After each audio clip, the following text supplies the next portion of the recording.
Hello' everyone. এয়া মানুহজনে আৰু মই হালধি ৰুব আহিছোঁ। বেছি নহয়, অলপমানহে, মানে ঘৰত খাবলৈহে। এয়া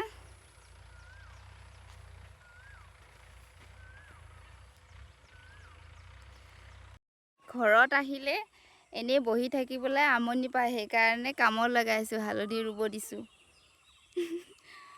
আৰু মোকো লৈ আহিছে লগত, হয়নে নহয়?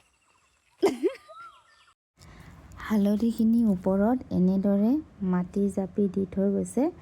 এনেদৰে মাটি জাপি দিব লাগে আৰু ইয়াত খাৰ দিলে বেছি ভাল হয়। তেতিয়া মানে হালধিটো ডাঙৰ ডাঙৰ হয়। কেইদিনমানৰ পিছত গোবৰ খাৰ দিব লাগিব, তেতিয়া হালধিটো বহুত ভাল হ'ব। ভিডিঅ'টো চাই ভাল লাগিছে যদি লাইক কমেণ্ট কৰিব। আজিলৈ বাই।